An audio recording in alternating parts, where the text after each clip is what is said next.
d'avoir patienté. Donc aujourd'hui, nous recevons Doug Menuet. Alors, je ne le dis pas, c'est important, Doug Menuez, puisque une partie de la famille de Doug qui vient de New York a longtemps vécu en France avant d'immigrer aux États-Unis. Donc pour lui, c'est important. Donc Doug Menuet. Doug travaille, ses photos sont en tout cas diffusées par Getty Images. Il a documenté, alors ça c'est complètement exceptionnel, pendant 15 ans, ce qui est extrêmement rare dans le parcours d'un photographe. Il a documenté cette secte qui a changé nos comportements, qui a changé même les rapports humains. On le voit aujourd'hui avec Twitter ou avec Facebook. Donc cette secte qui a commencé dans la Silicon Valley, aux États-Unis. Il a eu surtout un accès extrêmement privilégié au gourou de cette secte, je le dis on en parlera justement puisque sa personnalité est importante, à Steve Jobs, voilà, qui a disparu et donc pendant 15 ans, le travail est exceptionnel. Il est présenté cette année au couvent Sainte-Claire. Donc ce que je voudrais d'abord demander à Doug, c'est pourquoi, il y a 15 ans, vous décidez d'aller dans cette vallée, voir ces petits hommes qui passent leur temps devant un écran d'ordinateur, qui ne parlent pas et qui sont totalement obsédés par cette nouvelle technologie. Qu'est-ce qui, immédiatement à l'époque, alors qu'on n'imagine peut-être pas, évidemment, tous les changements de société, de comportement, y compris, je le rappelais, dans les rapports humains avec Twitter et Facebook, qu'est-ce qui vous donne l'envie d'aller rencontrer ces petits hommes devant leurs ordinateurs? Good question. C'est une excellente question. Et bonjour.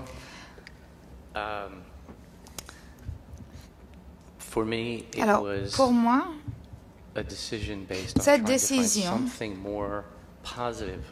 était basée sur le fait que je voulais couvrir des sujets plus positifs. Cela faisait plusieurs années que j'étais photojournaliste et je couvrais... Il vient d'arriver, il n'a pas arrêté, il est crevé. Des histoires beaucoup moins positives.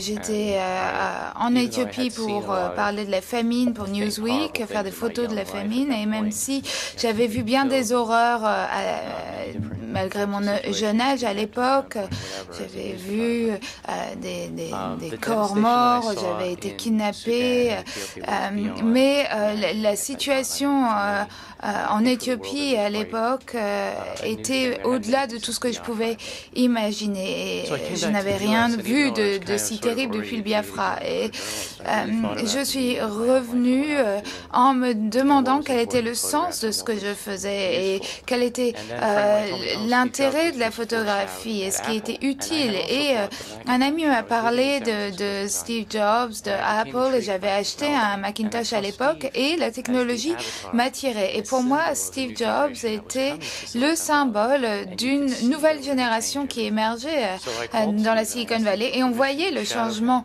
arriver. Donc j'ai appelé Steve Jobs pour le suivre son processus d'invention de ce nouvel ordinateur, l'ordinateur Next. Il venait de se faire évincer de Apple. Et l'objectif pour lui était de changer le monde de l'éducation grâce à cet ordinateur. Et c'était là vraiment le début de ces 15 années au sein de la nouvelle technologie. Je n'ai passé que 3 ans avec Steve Jobs et puis je suis passée à d'autres entreprises.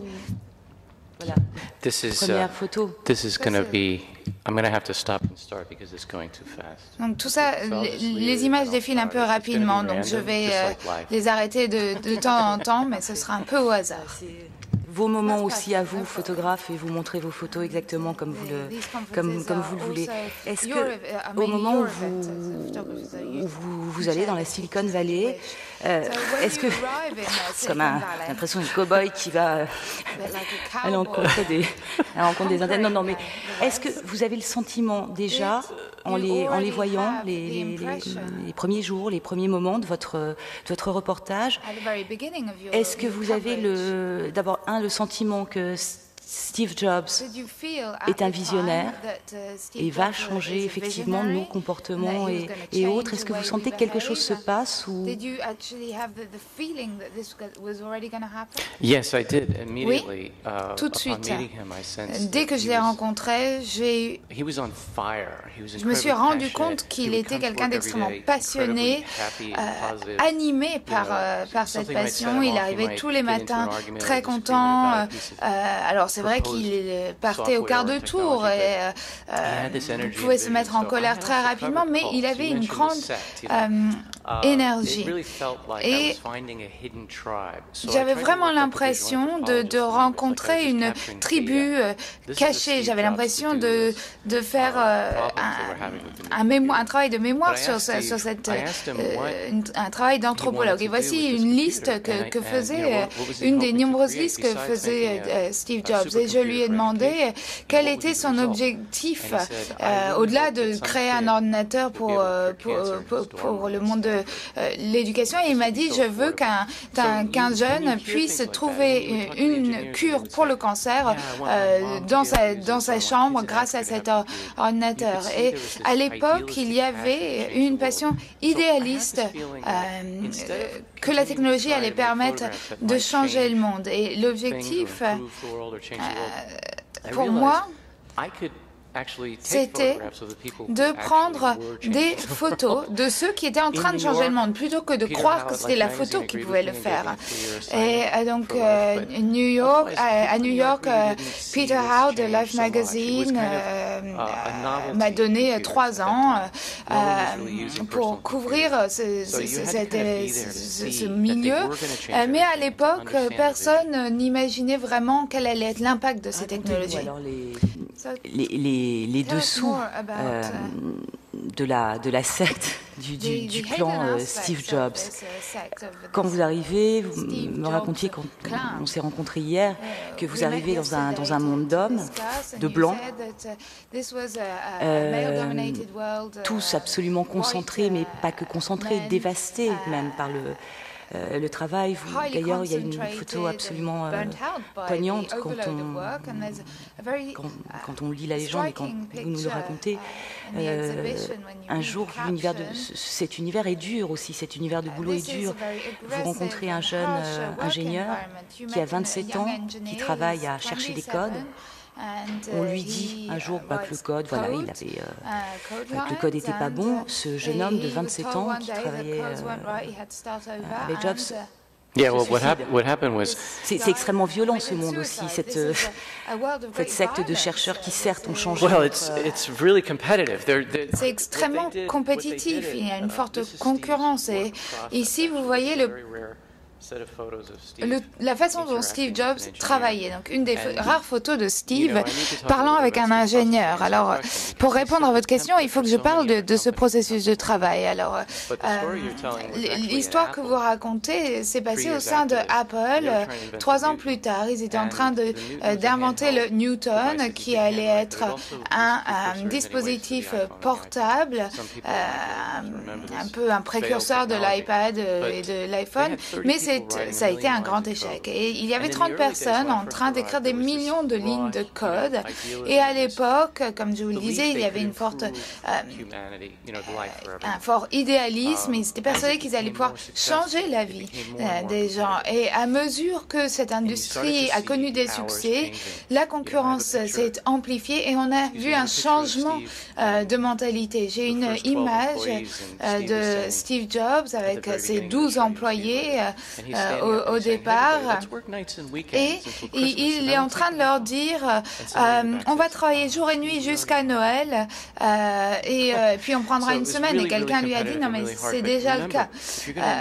C'est extrêmement compétitif et très agressif comme environnement, mais si vous voulez créer quelque chose de nouveau qui va changer le monde, ça exige un sacrifice qu'on ne comprend pas toujours. Et donc l'histoire dont vous parlez c'est un groupe d'ingénieurs qui travaillait sur les codes et on leur a dit bon, en fait, on va changer la puce et puis il faut tout recommencer.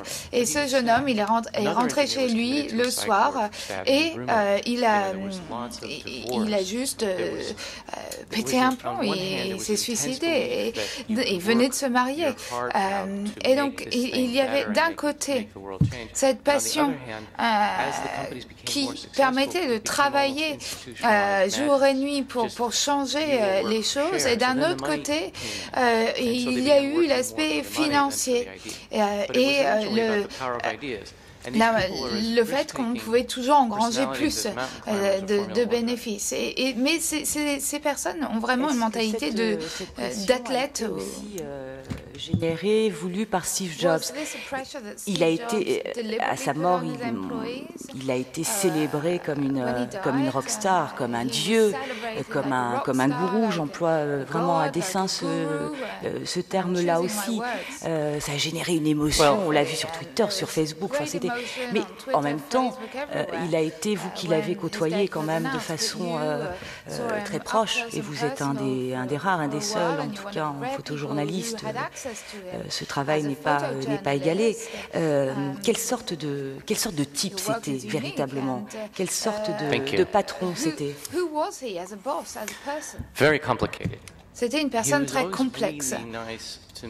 Il a toujours été très agréable avec moi et j'ai fait le mieux, de mon mieux pour être invisible et discret. Je ne voulais pas devenir son ami, mais je voulais pouvoir observer et faire un reportage sur la création de ces technologies. Mais cette pression, en effet, était nourrie par Steve Jobs.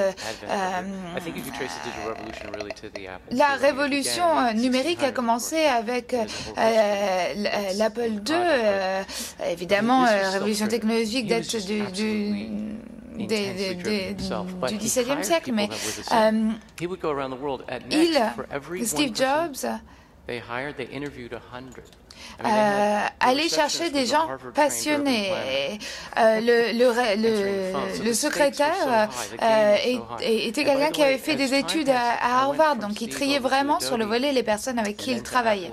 Donc après avoir travaillé avec Steve Jobs, j'ai travaillé avec Apple, avec Adobe, et puis avec les investisseurs, et puis j'ai mis fin à ce projet dans les années en 2000 avec la première entreprise start-up informatique qui a vu son cours clôturé plus bas qu'il n'avait commencé lors de son introduction en bourse.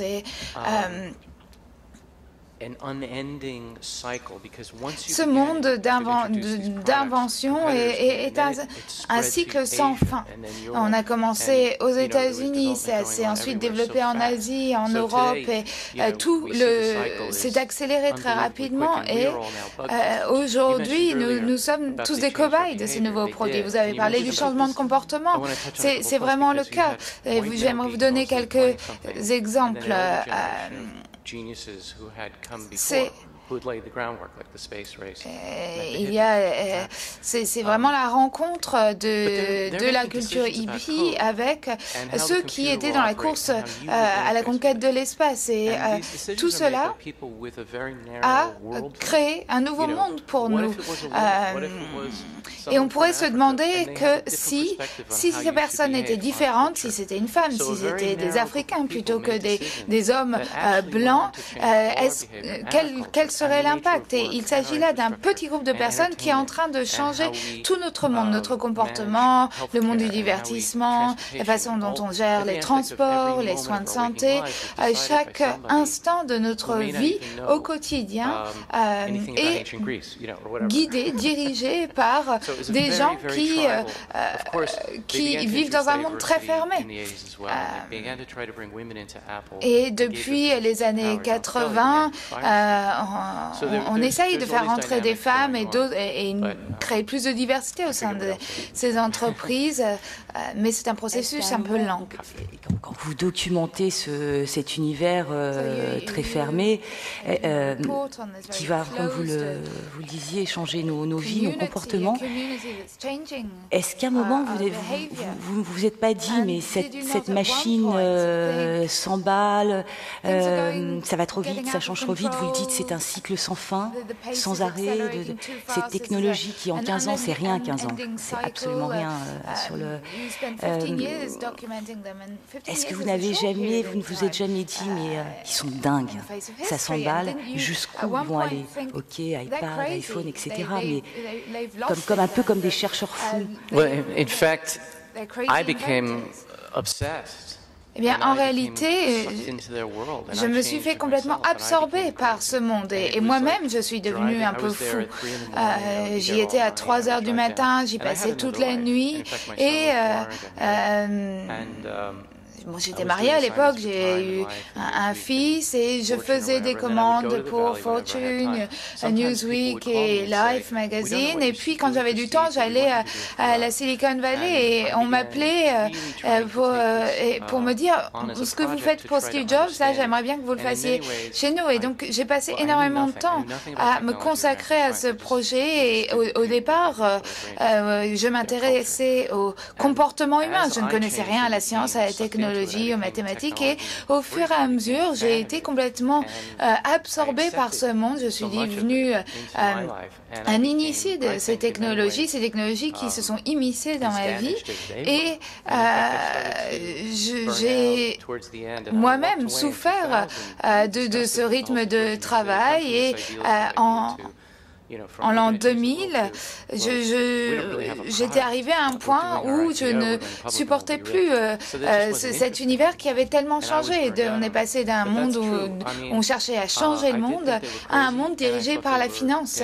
Et c'est vrai que je me suis dit qu'ils étaient devenus fous. Mais aujourd'hui, si vous retournez à la Silicon Valley, il y a toutes sortes de services qui sont offerts pour réduire les niveaux de stress des employés. Mais ça veut aussi dire que les employés sont captifs. On peut y rester tout le temps. Il y a un café, un endroit pour se faire un massage, etc. Donc, c'est un modèle qui s'est répandu ailleurs. Au Silicon Valley, dans la Silicon Valley, ils ont mis en place une soirée tous les vendredis qui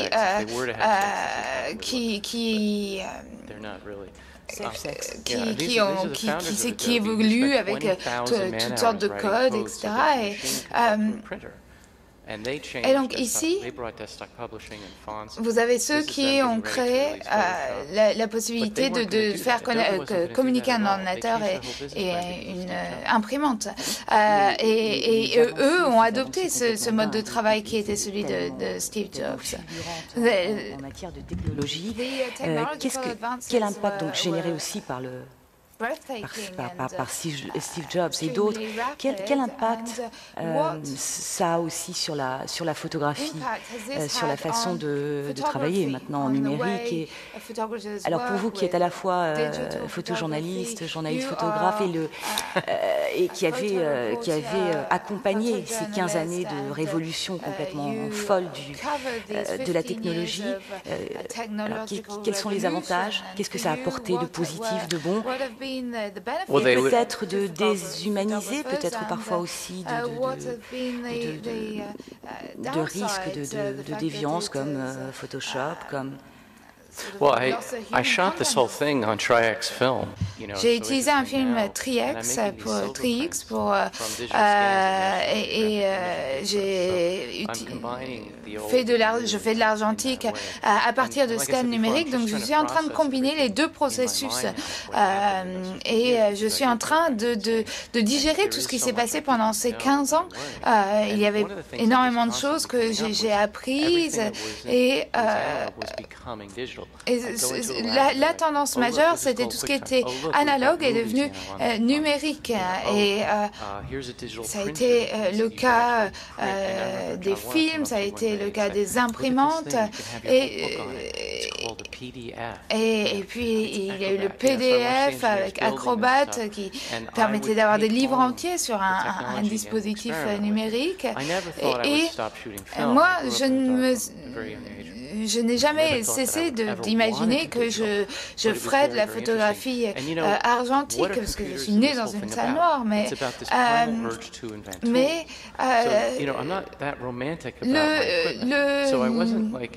la passion qui les animait, c'était celle de créer de nouveaux outils. Et donc moi, je ne suis pas particulièrement attachée à mon équipement en tant que photographe avec ces outils, mais je pense que cette tendance à la numérisation, je pense qu'en photographie, par exemple, ça nous éloigne de ce que l'on voit et qu'on passe notre temps derrière l'écran de l'appareil, on ne voit pas passer les moments clés. Mais à l'époque, quand on me disait vous utiliserez un appareil numérique, je ne les croyais pas. Eh bien, il y a un avantage immédiat de voir l'image tout de suite. On peut tout de suite refaire la photographie pour couvrir ses arrières. Mais c'est un avantage, mais en même temps, c'est un danger. Comme je vous l'ai expliqué, mais c'est un moyen très utile pour gérer son travail. C'est-à-dire qu'on peut revoir ses photos, faire une pause et puis changer un peu la perspective qu'on a prise sur ce qu'on en est faire. Et le photojournalisme aujourd'hui n'est peut-être plus une façon de gagner sa vie, et donc il faut voir quel va être le nouveau modèle. Et on est un peu entre deux. Quelque chose est mort et on attend quelque chose de nouveau. Mais le numérique a tellement changé notre façon de travailler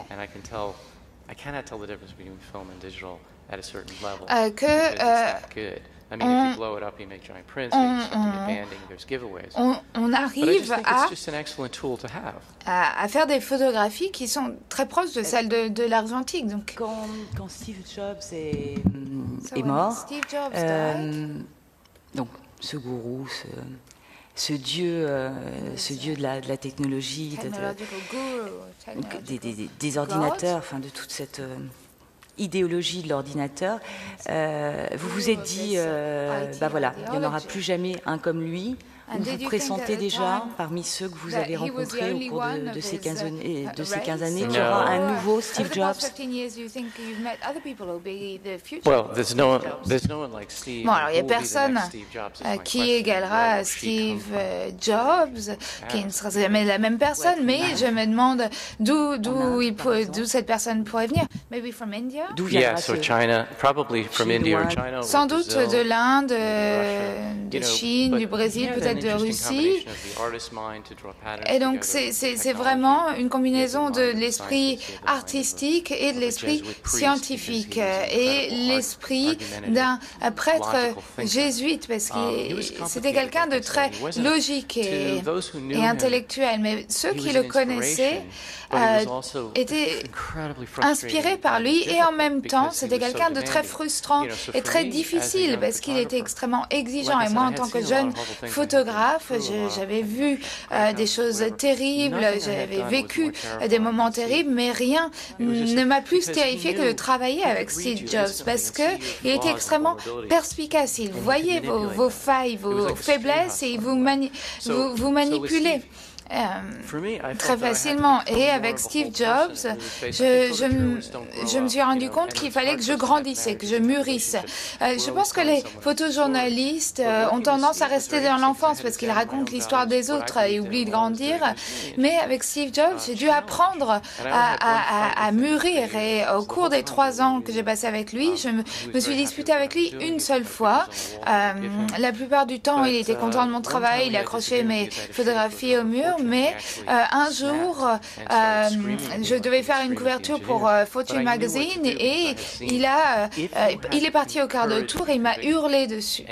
Mais si, face à Steve Jobs, vous croyiez en ce que vous faisiez, si vous lui disiez non, Steve, tu as tort, bien qu'il soit en train de vous hurler dessus, eh bien, il y avait un déclic à un moment. S'il vous faisait confiance, eh bien, il arrêtait la dispute puisqu'il se rendait compte qu'il n'allait pas réussir à gagner. Et donc, il comprenait que vous étiez convaincu. Et c'était quelqu'un d'extrêmement visionnaire et de très sensible qui comprenait les choses et les gens. Mais il n'était pas le seul au sein de la Silicon Valley. Il y avait toutes sortes de personnes telles que Bill Joy qui s'inquiète de la fin de l'humanité. Il y a eu Bill Gates chez Microsoft, Russell Brown chez Adobe, qui a vu ce que pouvait être Photoshop et qui a été un vrai visionnaire dans ce domaine.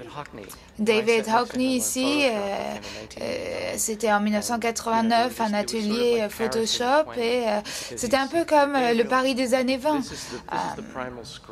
Ici, c'est le cri primal pour évacuer tout le stress de ce milieu. A été publié dans la presse. On voit aujourd'hui à Perpignan, à Visa pour l'image, mais il va servir aussi à des recherches. La bibliothèque de l'université de Stanford, sur la côte ouest, qui est une des universités les plus réputées des États-Unis, avec des laboratoires de chercheurs extrêmement doués, talentueux. Tout ce travail pendant 15 ans est donc archivé à la bibliothèque de l'université de Stanford. Pouvez-vous nous expliquer quel va être le but de ces recherches, pourquoi Stanford vous a contacté et sur quoi concrètement, sur quelles actions concrètes cette collaboration avec l'université de Stanford va déboucher? Well, Caroline, it is amazing that Stanford, actually, when I finished the project. Alors, quand j'ai fini le projet en l'an 2000, j'ai rangé toutes les photos dans les boîtes et j'ai fait autre chose. Et je cherchais à voir comment j'allais financer mes projets documentaires en faisant des travaux plus commerciaux pour la publicité, etc. Et puis, c'est l'université de Stanford qui est venue me chercher en disant personne d'autre n'a passé 15 ans à documenter le travail de ces entreprises. J'étais un peu un photographe naïf qui suivait ces gens qui ont créé plus de richesses et d'emplois qu'à aucune autre époque de l'histoire. Et donc, ce dont je ne me rendais pas forcément compte à l'époque. Et donc, l'objectif est de faire des recherches sur ça et de voir comment on pouvait présenter ces travaux et pour étudier comment on crée des nouvelles technologies, comment on crée de tels modèles d'entreprise, quel est le processus d'invention, car il y a un processus, ce n'est pas quelque chose de mystique, il y a des étapes très claires. Alors la bibliothèque ont des financements, mais j'ai moi aussi mis la main à la pâte et certaines de ces photos ont été publiées au cours des ans dans des magazines, mais ça n'a jamais été un projet publié pleinement. Et j'ai été invitée à la Biennale à Moscou, je suis invitée en Chine et ici à Visa, et c'est un grand honneur.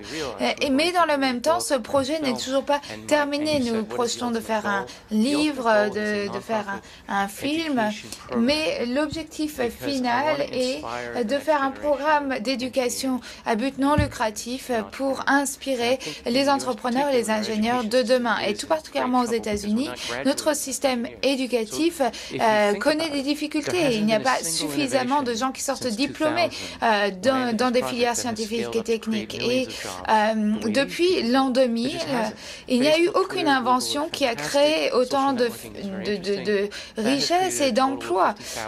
Google, Twitter et Facebook n'ont créé que 50 000 emplois, et ce qui n'a rien à voir avec les millions et les milliards d'emplois créés par ces technologies dans les années 80 et 90. Donc, c'est là vraiment l'objectif final de ces recherches. Tout à l'heure, quand vous êtes arrivé la première fois dans la Silicon Valley, vous ne voyez justement ce qui vous a frappé, c'est de voir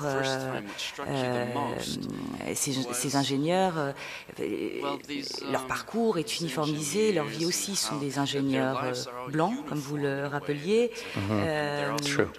Mais c'est important aussi pour vous, enfin, ce travail avec la bibliothèque de l'université de Stanford, qui est aussi d'ouvrir cette secte, en tout cas ce monde de chercheurs, de technologies complètement dingues, à d'autres communautés aux États-Unis, aux femmes aussi. C'est aussi une façon de... Si je puis me permettre, cela paraît à prime abord une mission peu intéressante. Et tout d'abord, je pense être complètement idiot d'avoir pris à ma charge une telle mission. Je prenais auparavant des photos sur la famine, sur la toxicomanie, et ainsi de suite. Donc c'est là une histoire très peu sociale, disons. Très peu intéressante à cet égard. Cette femme, par exemple, néanmoins, n'a jamais quitté l'immeuble où elle travaillait pendant 2 ans. Elle était là présente avec son enfant également. Si nous avons donc un badge qui dit « Rappelez-moi pourquoi j'ai de la chance de travailler ici », je n'arrête pas d'oublier. Cela veut tout dire. Donc, tout d'abord, il y a 2 niveaux à la chose. Tout d'abord, comment identifier, décrire les personnalités des personnes qui travaillaient au sein de ces entreprises. Et ensuite, il y avait ce second niveau d'interprétation, disons. J'ai arrêté d'essayer d'être objectif, de raconter la vérité. Je voulais tout simplement m'exprimer, exprimer ma réaction vis-à-vis de cet environnement. Tellement difficile à photographier. Et je cherchais des moments plus que de l'esthétique. Donc effectivement, ils étaient là pour changer le monde, changer des choses, mais je voulais raconter leur vie. Nous ne pouvons pas prendre une image de leur cerveau pendant qu'ils travaillaient. Donc j'attendais des heures durant jusqu'à ce que quelque chose arrive. De photographier une actualité qui se déroule devant vos yeux. Vous l'avez dit tout à l'heure aussi vous-même, vous êtes devenu complètement addict à ces technologies. Et hier, quand on s'est rencontrés, vous me disiez aussi quand est-ce que je vais terminer cette histoire? Est-ce que je vais la terminer et de quelle façon?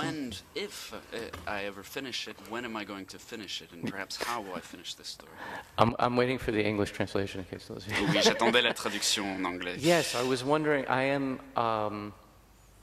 very frustrated because I think, it's Donc oui, great to be c'était here, une but source I'm de showing grande work from 25 frustration. years. Évidemment, je suis très And, content d'être I have ici, a mais new je project montre in Brazil un that projet I'm que j'ai trying fait to il y a do. 25 ans. And Il y a assez longtemps, et évidemment, j'ai d'autres projets en cours, notamment au Brésil. Mais je pense que parfois, cela prend du temps pour comprendre ce que nous faisons. Voici cette personne, ce jeune homme qui s'est suicidé, qui était donc en charge de l'inscription des codes pour Apple Paris. Je suis retourné pour discuter, interviewer les personnes avec lesquelles j'ai travaillé. J'ai découvert de nouveaux aspects à ce projet qui me permettent de rendre toute cette histoire d'autant plus riche. Et je pensais que j'allais mettre cela dans les archives de Stanford et on n'en parlerait plus. Mais maintenant, il faut que j'y mette une forme cohérente, que je puisse identifier qu'est-ce qui est au cœur de cette histoire et comment y mettre plus ou moins de forme. Et ensuite, je pourrais passer à autre chose. Vous vous sentez investi d'une mission comme les employés de Steve Jobs, comme lui-même. Vous avez ce sentiment d'être un missionnaire. I think I'm becoming that. Yes. Je suis en train de le devenir, en tout cas. Effectivement, c'est un sentiment que j'éprouve. C'est un sujet qui est très peu sexy, qui est difficile à communiquer, à partager aux autres. Donc cela devient effectivement une sorte de quête, une sorte de mission dont je me sens investi. Je finirai ce travail à un moment ou à un autre. Et ici, bon, ce n'est pas une carte stratégique, soit dit en passant, ce n'est pas une carte de marketing ou quoi que ce soit d'autre. Il s'agit des cours de golf sur lesquels le PDG voulait jouer. Voici Bill Gates à la conférence TED. Justement, avant de passer la parole au public, vous avez donc décidé vous repartez sur un autre projet au Brésil. Alors de quoi s'agit-il? Est-ce que c'est aussi un projet sur le long terme? C'est un travail qui porte sur le changement culturel, changement très profond. Ma femme vient du Brésil et j'ai commencé à m'y rendre pour les premières fois en 1986, il me semble, et j'y retourne tous les ans. Et je suis très intéressé de voir ce qui s'y passe, tous ces changements qui ont lieu. Et en tant que personne extérieure, je suis assez intrigué par la structure de cette société. Nous avons différentes classes, classe A, classe B, et ainsi de suite. Des emplois commencent à affluer dans les favelas également. C'est un pays extrêmement puissant. Ford, à Détroit, se rend au Brésil pour améliorer l'efficacité de leurs usines. Et comment prendre en compte donc cette nation moderne avec ses traditions millénaires, avec ses racines qui viennent d'ailleurs, qu'il s'agisse de l'Afrique ou d'autres régions du monde. Et j'ai demandé à un certain nombre de Brésiliens de partager avec moi leurs proverbes, leurs dictons qu'ils préfèrent, dictons qu'ils auraient appris de leur mère, de leur grand-mère, pour peut-être mieux comprendre ces racines. Donc c'est un travail documentaire, ici une photo dans les favelas de Rio. Donc évidemment, il y a différentes facettes à ce travail. Il y a un lien aussi avec le travail sur très long terme que vous avez fait sur la Silicon Valley et toute cette révolution. Ce qui vous intéresse, c'est quoi? C'est le moment où ça change? C'est accompagner ce changement? C'est... Exactly. I think for me, just at the simplest level, the reason I take pictures is just to understand why am I here. Je cherche à comprendre pourquoi je suis ici. Je suis intéressé par les autres et comment communiquer, établir un lien avec les autres. Nous essayons d'établir des points de similitude ou des différences avec les autres. Tout sujet qui porte sur la transition, la transformation, le changement m'intéresse. C'est ce que j'aime faire, c'est ce que j'aime explorer. J'aime également les traditions, chercher à comprendre les racines des choses. Ici, donc, j'ai cherché à mieux comprendre le monde de la tequila et j'ai ouvert tout un pan de la société que je ne connaissais pas.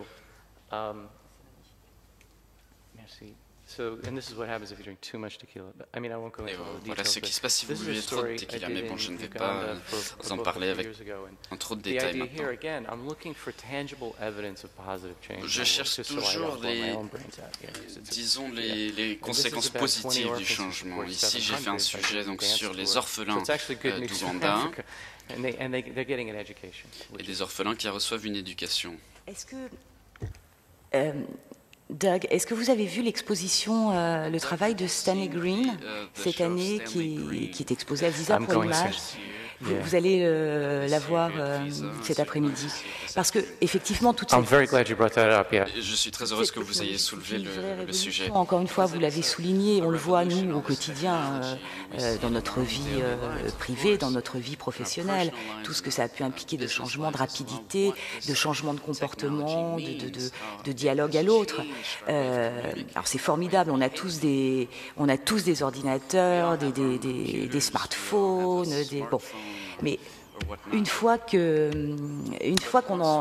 c'est cassé, une fois qu'on en a marre, qu'on change, enfin quand on a les moyens, parce que tout ça reste très cher, tous ces ordinateurs, toute cette technologie, tous ces objets technologiques partent bien souvent dans des pays du Sud. Et justement, je vous invite à aller voir l'exposition de Stanley Green, qui a documenté l'après, enfin la face cachée qui a été derrière le miroir de la magie de la technologie. Et on voit que tous ces ordinateurs partent donc dans des pays du Sud, que ça entraîne ensuite, bien évidemment, des problèmes pour l'environnement, des maladies. Tout à l'heure, je parlais des savants fous comme ça, mais il y a quelque chose de ça aussi, Well, I think, as I said at the beginning, there was this idea il me semble, évidemment, au début, il cherchait à créer quelque chose pour améliorer le monde. Il ne pensait pas à la pollution, il ne pensait pas aux déchets. Un de mes anciens étudiants, anciens assistants, travaille sur les produits électroniques du son, comme les diamants du son à l'époque, pour créer le parallèle. Il travaille donc sur ce sujet dans le Congo, et c'est un sujet important, évidemment. Et j'essaie notamment au sein de mon projet en cours de voir ce que l'avenir nous réserve. Je reçois des coups de fil de personnes de la nouvelle génération qui me disent « Je ne savais pas d'où venait ce produit, j'ai compris avec votre travail. » J'ai compris également qu'il y avait une certaine manipulation dans la façon dont on me vendait ces produits. J'ai rencontré donc des personnes très intelligentes, brillantes dans la Silicon Valley, et nombre d'entre eux sont en train d'investir dans cette idée, dans cet idéal de la singularité technologique. Il s'agit de dire que nous pourrons transférer notre conscience, nos cerveaux, dans une sorte de cerveau universel qui fonctionnerait sur la base de produits électroniques. Bien évidemment, nous sommes assez sceptiques vis-à-vis de cette idée, mais il y a 27 ans, j'étais dans une pièce avec ces savants fous qui avaient un objectif fou, mais ils ont atteint leur objectif. Donc, qui sait, peut-être arriveront-ils également à atteindre cette singularité technologique. Peut-être un groupe de l'élite, comme dans, s'il me semble, un livre de Michel Houellebecq qui porte sur ce sujet. Il s'agit pour moi de créer un dialogue au-dessus de ces sujets, les sujets qu'a couverts notamment Stanley Green. Quel est notre rôle, notre responsabilité sur ces sujets? Avant de nous quitter, alors qui aurait une question pour Doug Menuet? Il y a forcément des fanats de Steve Jobs, il y a forcément vous avez tous des smartphones, C'est compliqué de poser des questions, hein, ouais, je sais ce que c'est. Ah oui, voilà. Le micro, pardon.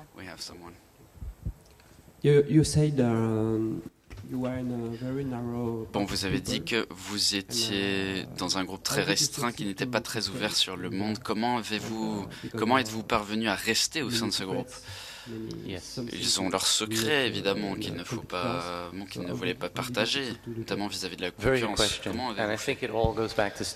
Très bonne question, et cela remonte à Steve Jobs, tout simplement. Je me rendais à la Silicon Valley pour Fortune, Time Magazine, je prenais des photos de personnes avec un produit et puis je m'en allais de la Silicon Valley. Mais j'avais toujours cette impression qu'il se passait quelque chose de plus intéressant à laquelle je n'avais pas accès parce qu'il y avait cette sorte de frontière, de barrière de relations publiques que je ne pouvais pas dépasser. Lorsqu'il y avait sur la porte de Steve Jobs une affiche de la Seconde Guerre mondiale qui représentait donc comment motiver les troupes, comment avoir cette attitude assez agressive vis-à-vis de la concurrence. Mais avec Steve Jobs, à partir du moment où il m'a accepté, toutes les portes m'ont été ouvertes. J'ai assisté à une réunion d'Adobe Systems au cours de laquelle il préparait un procès contre un autre concurrent. Et ensuite, je quittais cette pièce et je me rendais chez le concurrent pour prendre des photographies dans la préparation de l'autre entreprise avant le procès. Et j'ai fait l'objet de cette confiance dont ils m'ont investi. J'espère que cela continuera aujourd'hui encore. Bien évidemment, chacun a sa propre version, sa propre grille de lecture de l'histoire. Mais c'est une question de confiance. Vous savez, au final, que je sois dans un village, dans un pays du tiers-monde, que je sois dans coulisses avec un groupe de rock, c'est exactement la même chose. On n'arrive pas tambour battant avec son appareil photo. On essaie de savoir qui détient le pouvoir, qui est intéressant. Il faut développer des relations, se faire des amis. Certains ont la croyance, par exemple, que si l'on prend une photographie d'eux, on vole leur âme. Certains le croient véritablement. Parfois, ils sont prêts à le faire pour une contrepartie, un certain prix. Peut-être il s'agit tout simplement de les inviter à déjeuner. Ils sont prêts à donner d'eux-mêmes si vous êtes prêts à donner à eux également. D'autres questions? Any other questions? Voilà, là.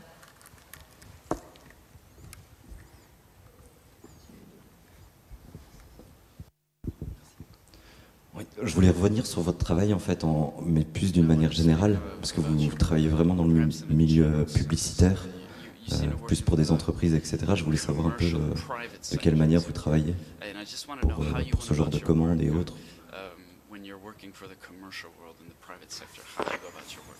Well, I started out as an art student in San J'ai commencé comme étudiant de l'art à San Francisco, à l'Institut de l'art à San Francisco, et je n'avais pas de quoi arrondir les fins de mois, et on m'a parlé d'un travail publicitaire, j'ai fini par le prendre, et ceci, en fil en aiguille, j'ai fini par travailler par de grands magazines, de grandes entreprises sur des sujets publicitaires.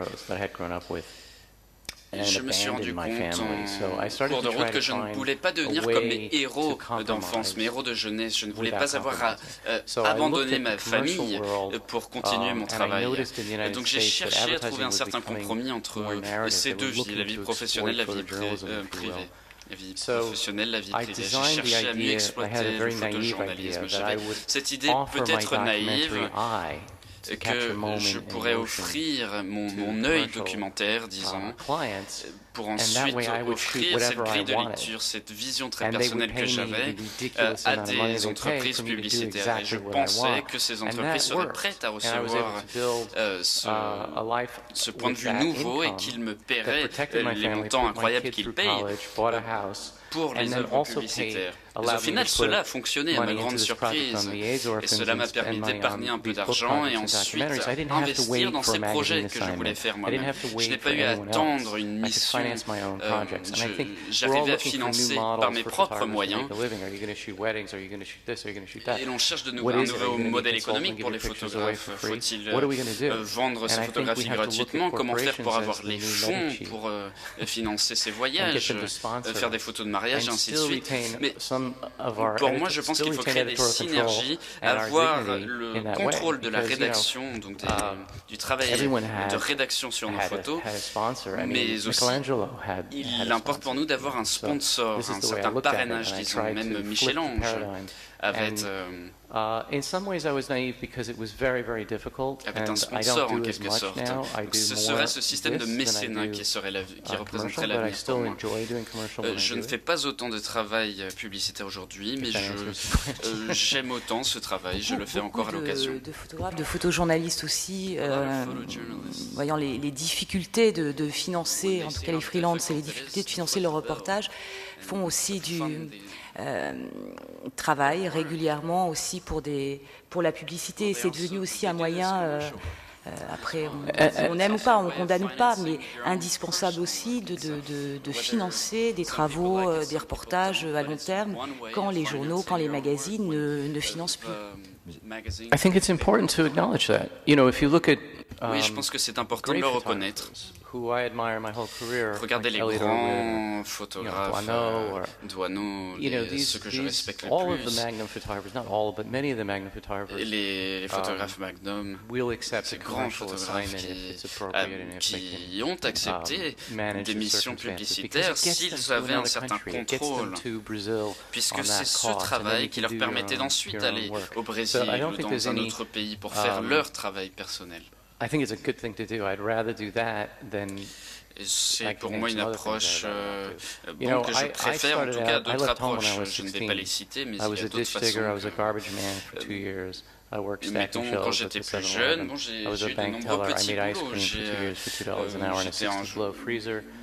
J'ai fait notamment des glaces dans un freezer, dans un congélateur. J'ai recueilli les poubelles et ainsi de suite. J'ai fait énormément de choses différentes et je me rends compte que la photographie en soi, même publicitaire, c'est un travail phénoménal. De travailler une fois pour des publicités, pour la publicité, et de faire vos reportages, un travail de photojournaliste. Le seul danger, c'est de mélanger les deux. Voilà, c'est juste ça. D'aller de faire de faux reportages qui sont que des voyages de presse ou de la publicité cachée.